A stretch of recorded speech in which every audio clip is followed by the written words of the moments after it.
also wanted to ask a little bit about, we saw a really big disruption in U.S. foreign assistance at the beginning of this year. And my understanding is that the Tibetan people, the government in exile, received money from the U.S. government. So I'm curious, if that was disrupted, is it back on track? Are you receiving funding, and sort of how this administration's policies are impacting? We are a little more fortunate, I think, because of His Holiness, again.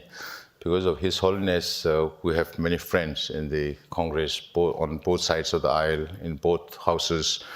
So we have very good congressional support that we can count on. And then within the administration also, Secretary Rubio, when he was a senator, he had championed many of these bills on Tibet that has turned into acts, which he should be implementing now. So we do have very good relations with the State Department.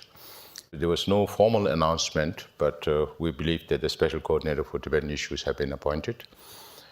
On the funding side, the cut was universal. So it's not only for Tibetans, but our offices here, the International Campaign for Tibet, the Office of Tibet, and all our friends in the Congress, we all work together in the State Department. Everybody worked together to get back at least half of the funding. From 12 million, we are getting back 6.8 million, which not many others have managed to do.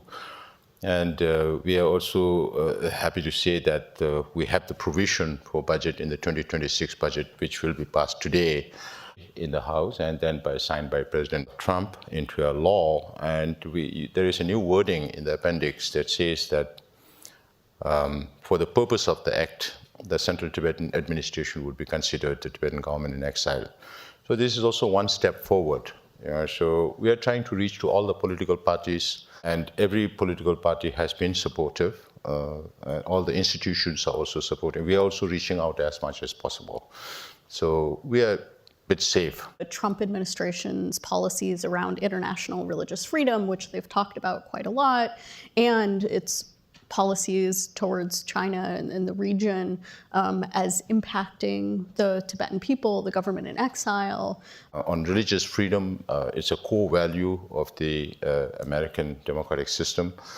And Ambassador Brownback has been quite generous in inviting us for the IRF along with the organizers. And I mentioned about the Article 18 Alliance of Religious Belief, which was hosted by Czech Republic last November. We got support. So we are trying to reach out. One of the advocacy work that, because China is very concerned about the 15th Dalai Lama, so we have to do our own thing. So the first community that gets impacted is the Tibetan community. So we got all the Tibetan community together to write to His Holiness about his reincarnation. That's why His Holiness made this statement on July 2nd last year. We reached out to the larger Tibetan Buddhist community in the Himalayas, in the Mongol area, Russian Republics of Tuva, Kalmykia, Buryat, and new adherents of His Holiness. We also reached out to last September, for the first time, there were representatives from 12 different countries of Southeast Asia and East Asia, from South Korea to Philippines, Malaysia, Brunei, Singapore, these 5 Southeast Asian countries, Laos, Cambodia, Thailand, Vietnam, Myanmar, Sri Lanka, and Bangladesh. They all came up to Dharamsala, offered His Holiness a long life prayer for his 90th birthday, and conferred on His Holiness the title Supreme Patriarch of the Buddhist world. So as a government, United States already has this law in the form of Tibet Support and Policy Act, wherein they have this element of His Holiness reincarnation, which also talks about sanctioning Chinese officials who would be responsible for choosing the next Dalai Lama. And we reached out to other governments in Europe, so UK, Germany, France, Holland, Iceland, Estonia, and Lithuania. They jointly issued a statement on the religious freedom of Tibetan people and the right to choose their incarnation according to Tibetan tradition.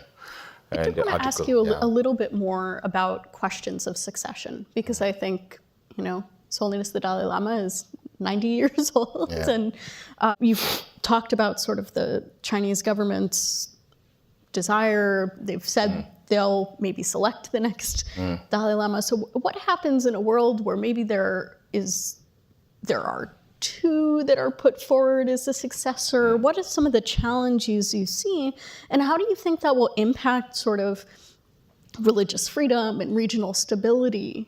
I keep telling the Chinese, do you want a lifelong headache or not? If you want a lifelong headache, then you should choose two Dalai Lamas. Because by that time, when these problems are there, Xi Jinping won't be alive in this world. So he creates the problem and leaves the world. So that doesn't make sense. So if the Chinese are smart enough, they should respect Tibetan people's religious belief. Because that's what the Chinese constitution also talks about. But of course, they use His Holiness reincarnation as a political tool. Of course, His Holiness keeps saying, I'll live for another 2 decades and more. And I keep telling the Chinese, this message is for you, because you're waiting for this Dalai Lama to die, and His Holiness keeps saying, I'll live for another 2 decades and more. Yeah, there will be challenges, of course, and we will have our own Dalai Lama in exile. But if you look at Chinese Panchen Lama, who is now they send him more and more into Tibet and also give him more liberation, space to organize religious teachings and all that, because they will use him eventually to choose the next Dalai Lama. But within the Tibetan community, inside Tibet, he is not respected. If you ask about the Chinese, they say, oh, a fake Panchen Lama, or they would say he's just another leader. So just to show their displeasure, they don't sell the pictures of Chinese Panchen Lama, which they can do if they want. And they can't sell the picture of His Holiness Panchen Lama is nowhere to be seen. The only picture was when he was 6 years old. So to show their displeasure, they sell pictures of only the 10th Panchen Lama. So these Chinese Panchen Lama, he has never been able to travel outside, except for a short, brief visit to Thailand and Hong Kong. There was talks about him coming to Nepal, which he never could. So where's the influence? So the Dalai Lama that will be born in the free world can travel any part of the world, spread the message of peace and compassion. So the leverage is different. The one will be under the control of the Chinese government, will not be given access to travel outside, or they might fear that he might, leave the country. So there will be a lot of things, but what we are most fearful is that if there is no resolution to the peaceful resolution to the Sino-Tibet conflict before this Dalai Lama leaves this world, one can imagine the emotional implications for Tibetans inside Tibet. And so far, Tibetans are restrained by His Holiness. His Holiness keeps saying that if you take up violence, I will no more be responsible for the cause. So it's not like Tibetans cannot take up violence. Tibetans were warriors. We were a big power in Central Asia between 7th to 9th century when we conquered the capital of China and put a puppet emperor there and went up to Samarkand, present-day Uzbekistan. That used to be the extent of Tibetan Empire at one time. It's not like Tibetans cannot kill, but they burned themselves. We were talking about 157 self-immolations, most of them between the age of 17 to 35. They've never witnessed independent Tibet. They've never witnessed cultural revolution. They see only what the Chinese government is doing to Tibet and Tibetans today, and are driven to this act of self-immolation, hoping against hope that the Chinese government will pay some attention to their plight, or the international community will come to their rescue. But unfortunately, China knows that, China makes sure that there's no evidence of any of this kind. And the world does not listen only to pictures. They need credible evidence. Time continues to pass, and the Tibetan community in exile becomes more assimilated into the places that they've lived, and many of them have never been to Tibet. I believe you including me. Yeah, including you. Is there a concern that the identity, that the strength of the government in exile weakens?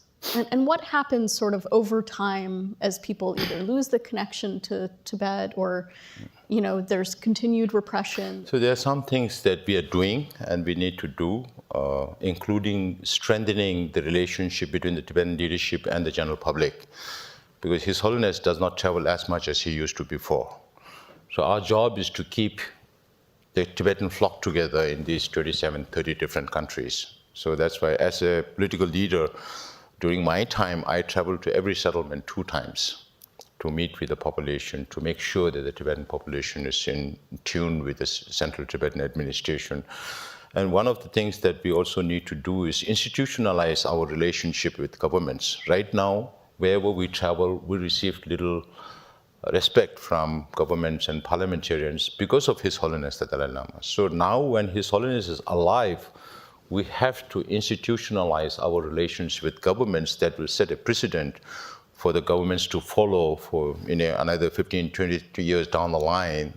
If a new Sikyong, whenever Sikyong comes in, he also or she also should receive the same treatment from governments. So this is what we are trying to do. Two things. One is to strengthen our institutions here, keep our relations with the public intact, even though we are physically becoming more distant, but to keep them emotionally close, which His Holiness has been doing over the years. Now it's upon us to do that. So now it's us who's going to shape the future. And we are doing everything possible to keep the Tibetan community together in many different ways.